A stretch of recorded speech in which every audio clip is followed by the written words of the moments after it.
राधे कृष्ण राधे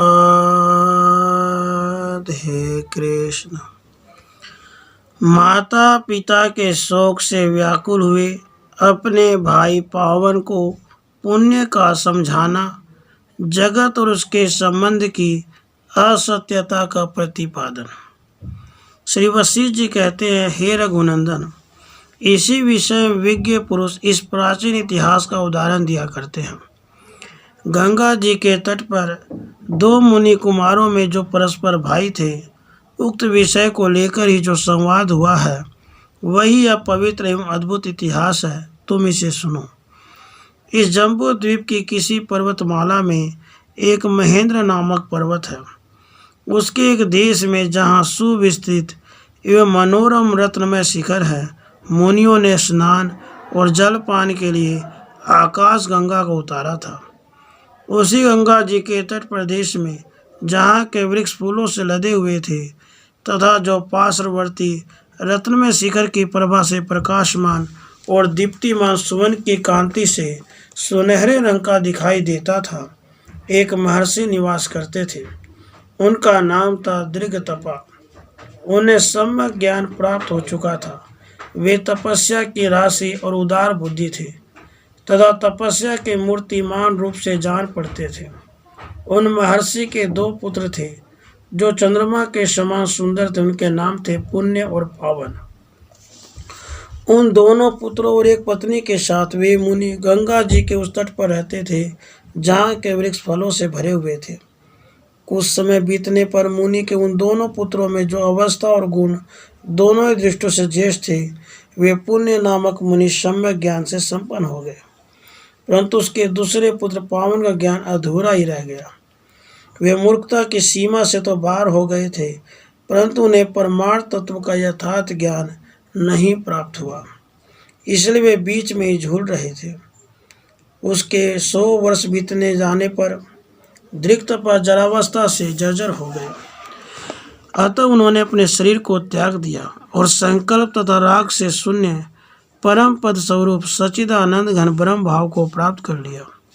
उसके पश्चात पति के शरीर को प्राण और अपान से रहित होकर पृथ्वी पड़ा देख मुनि की पत्नी ने भी पति की सिखाई हुई चिरकाल से अभ्यस्त योगी क्रिया द्वारा अपने शरीर को त्याग दिया और लोगों की दृष्टि से अदृश्य हो अपने पति का उसी तरह अनुसरण किया जैसे प्रभा गगन मंडल में अस्त होते हुए चंद्रदेव का अनुसरण करती है।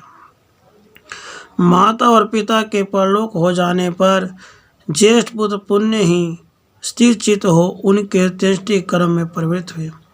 पावन को माता पिता से बिछुड़ जाने के कारण बड़ा दुख हो रहा था। उनका चित्त शोक से व्याकुल था। वे बड़े भाई की ओर न देखकर वन की गलियों में घूम घूम कर विलाप करने लगे। माता पिता का आदर दैहिक कर्म समाप्त करके उदार बुद्धि पुण्य वन में अपने शोकाकुल बंधु पावन के पास आए। पास आकर पुण्य ने कहा, वत्स, यह शोक अंधता मोह का एकमात्र कारण है। तुम इसे घनीभूत क्यों बना रहे हो? महाप्राज्ञ, तुम्हारे पिता तुम्हारी माता जी के साथ उस मोक्ष नामक सच्चिदानंद घन परमात्मा पद को प्राप्त हो गए हैं जो सबका अपना ही स्वरूप है। वही सब प्राणियों का अधिष्ठान है और वही जीतात्मा ब्रह्मवेताओं का स्वरूप है। जब पिता अपने स्वरूप को ही प्राप्त हुए हैं तब उनके लिए बारंबार शोक क्यों करते हो? तुमने इस संसार में ऐसी मोहजनित ममतामयी भावना बांध रखी है जिससे तुम अशोचनीय पिता के लिए भी शोक कर रहे हो। न वे ही तुम्हारी माता थी और न वे ही तुम्हारे पिता थे। वत्स, जैसे प्रत्येक वन में जल के बहने के लिए बहुत से नाले होते हैं, उसी तरह तुम्हारे सहस्रों माता पिता हो चुके हैं। उन माता पिता के भी असंख्य पुत्र हो चुके हैं, केवल तुम ही उनके पुत्र नहीं हो।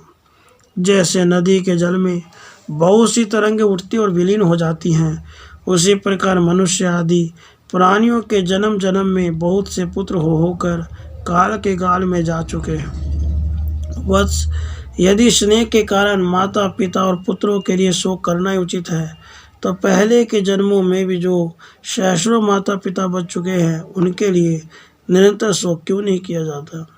महाभाग, जगत की कल्पना के निमित्त भूत भ्रम या अज्ञान के कारण यह प्रपंच दिखाई देता है। विद्वान, वास्तव में न तो तुम्हारे न कोई मित्र है न बंधु बांधव ही।